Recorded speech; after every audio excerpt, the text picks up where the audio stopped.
વડોદરા મહાનગરપાલિકા તંત્ર અને વડોદરાના મેયરની નિષ્ફળ કામગીરી બદલ તેમના રાજીનામાની માંગ સાથે સામાજિક આગેવાન દ્વારા ભાજપ શહેર પ્રમુખ અને મ્યુનિસિપલ કમિશનરને રજૂઆત કરવામાં આવી। વડોદરા મહાનગરપાલિકામાં છેલ્લા કેટલાક સમયથી વિવિધ પદાધિકારીઓ જાણી અજાણે ભ્રષ્ટાચારમાં સંડોવાયેલા હોવાનું બહાર આવ્યું છે। શહેરમાં ઐતિહાસિક ધરોહર સમાન હેરિટેજ ઇમારતોની જાળવણીમાં પાલિકા તંત્ર નિષ્ફળ રહ્યું છે। વિશ્વામિત્રી નદી પરના ગેરકાયદેસર દબાણોને કારણે શહેરમાં માનવ સર્જિત પૂર ગત વર્ષે આવ્યું હતું, જેમાં વેરો ભરાતા શહેરીજનોને ઘણું નુકસાન વેઠવવું પડ્યું હતું અને વિશ્વામિત્રી નદી પરના ગેરકાયદેસર દબાણો દૂર કરવા તંત્રની કામગીરી શંકાસ્પદ રહી છે અને હળની દુર્ઘટનામાં 12 બાળકો અને 2 શિક્ષિકા મળીને 14 લોકોને ન્યાય નથી મળ્યો। પૂરમાં 12 લોકોના મોત થતાં લોકોને શહેરના નાગરિકો સાથે સંવેદના નથી। પૂર્વ મ્યુનિસિપલ કાઉન્સિલર દિલીપ રાણા અને વિનોદ રાવ કે જેઓના રાજમાં ભ્રષ્ટાચાર થયો હતો તેઓને મળવા સ્વાગત કરવા મેયર અને વર્તમાન પંખો તત્પર હોય। ગત વર્ષે અગમચેતી ન દાખવતા માનવ સર્જિત પૂર આવ્યું હતું અને ત્રીજા અને સેવા સદનના ચોથા વર્ગનું શોષણ કરવામાં આવ્યું છે। શહેરમાં ટ્રાફિક પોલીસને સેવા સદન વચ્ચે સંકલનના અભાવે લોકો ભોગવી રહ્યા છે।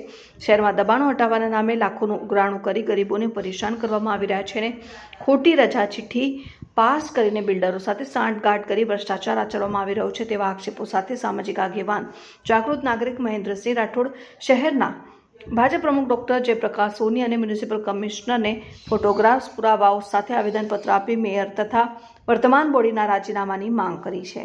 બસ હવે વડોદરા સિટી આ લોકોથી ત્રાહિમામ થઈ ગયું છે, ભ્રષ્ટાચારીઓથી ત્રાહિમામ થઈ ગયું છે।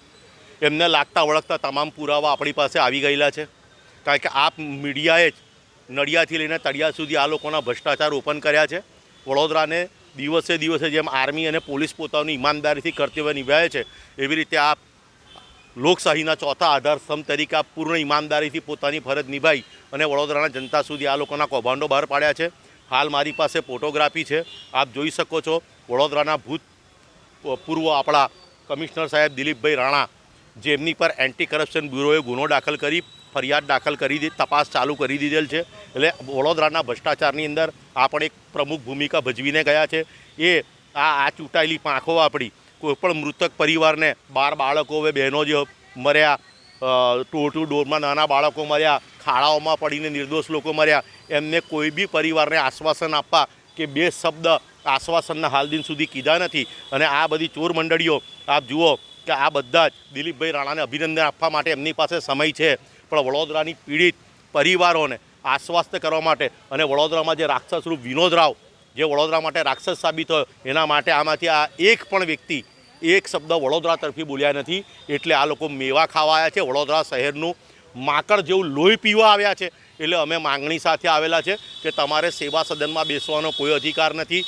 જેવી રીતે ઝૂલા કાંડ બાદ મોરબી નગરપાલિકા ડિસ્ક્વોલિફાઈડ કરવામાં આવી, બરતરફ કરવામાં આવી, એવી રીતે અમે નિવેદન કરવા આવ્યા છે કે તાત્કાલિક ધોરણે આ લોકોને ડિસ્ક્વોલિફાઈડ કરી ભલે 6 મહિના રાષ્ટ્રપતિ શાસન સમાન અમારા વડોદરા મ્યુનિસિપલ કમિશનર તરીકે ચાલશે, નહીં તો બી ચોથા વર્ગના કર્મચારી સેવા સદન ચલાવે છે। એટલે મહેરબાની કરીને અમારી તિજોરી પર ભારણ ઓછું આપો। જે 3,000-4,000 કરોડ જે બચ્યા એ વડોદરાના પ્રજાના ખૂન પસીનાની કમાણી છે, નથી આરામની કમાણી।